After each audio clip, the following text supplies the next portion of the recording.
Salutations à vous les amis, hier je vous ai montré ma collection de films de super-héros et aujourd'hui je vais vous donner mon top 5 de mes films préférés. Donc c'est assez difficile de choisir parce que moi de base je suis un grand fan de films de super-héros. Alors petite exception pour Kingsman qui n'est pas tout à fait un film de super-héros, c'est plus un film d'espionnage, c'est une comédie. Mais comme c'est tiré d'un comics, je l'ai rangé dedans, je tenais juste à le préciser, je l'avais pas dit dans la précédente vidéo.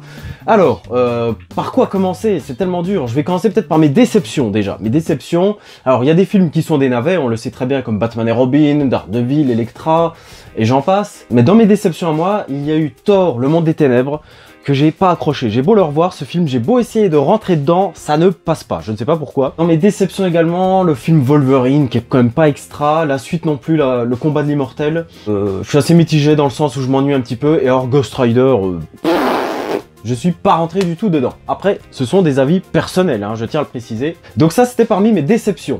On va pouvoir commencer le top 5. Alors, en 5ème position, je vais mettre Spider-Man 2. C'est un film qui date de 2004, ça me rappelle mon enfance. J'ai beau le revoir, je ne m'en lasse pas.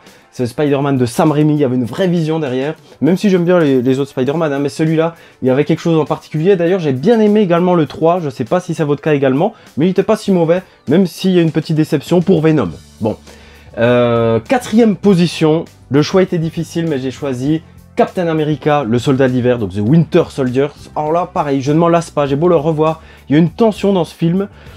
C'est pas un film de super-héros classique, c'est plus un thriller, on va dire. Et pourquoi je l'apprécie particulièrement? C'est parce que j'ai beaucoup aimé la prestation de Chris Evans sur Captain America, j'ai trouvé qu'il avait beaucoup de charisme, plus que dans les autres films, notamment Avengers, où il se fait parfois un peu bouffer par Tony Stark. Alors c'est mon avis, hein, encore une fois, mais là j'ai aimé et je l'ai trouvé charismatique. Ensuite, en 3ème position, le choix était difficile également, j'ai choisi X-Men, le commencement.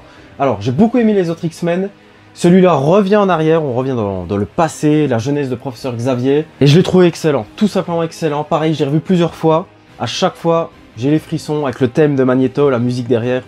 L'acteur Michael Fassbender est un choix exceptionnel, un choix de casting, on n'aurait pas pu trouver mieux. C'est du bon X-Men, c'est du bon X-Men. Ensuite, top 2, encore une fois, là, on rentre vraiment dans les meilleurs films. Hein. J'ai choisi Avengers. Avengers, pourquoi? Parce que je l'ai vu en 2012, je me souviens encore, avec ma copine, on avait pris des pop-corn, je me souviens de la journée, je me souviens de tout. Tellement ce film m'a marqué et m'a ému, ouais, carrément, de voir tous ces super-héros réunis ensemble. C'était la première fois, on n'avait jamais vu ça au cinéma. Et ils avaient chacun eu leur film perso avant.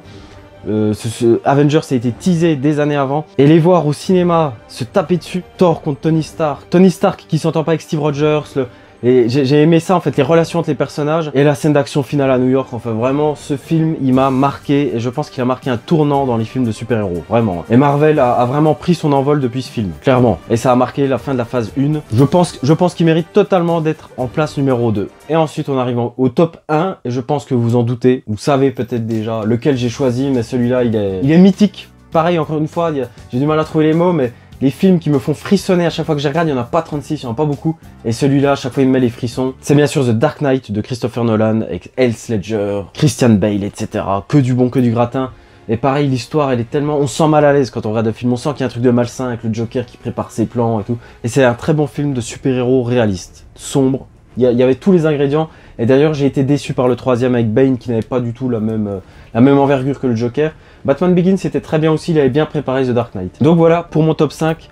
Dites-moi en commentaire si vous êtes d'accord, mettez-moi votre top 5 à vous de films de super-héros. Je vais mettre une petite mention honorable à Kingsman, qui est excellent. Watchmen, il est où? Faut que je le revoie, ça fait un an que je l'ai plus vu. Réalisé par Zack Snyder, qui est très particulier, mais très réussi également. Vraiment, je vous le conseille si vous ne l'avez pas vu, il est très stylé. Et enfin Kick-Ass, qui est complètement décalé, qui est délirant, que j'adore également. De toute façon, la plupart, je les adore. Hein. Là, je vous ai donné vraiment mes préférés, le top 5. J'aurais pu vous en mettre plein d'autres, mais voilà.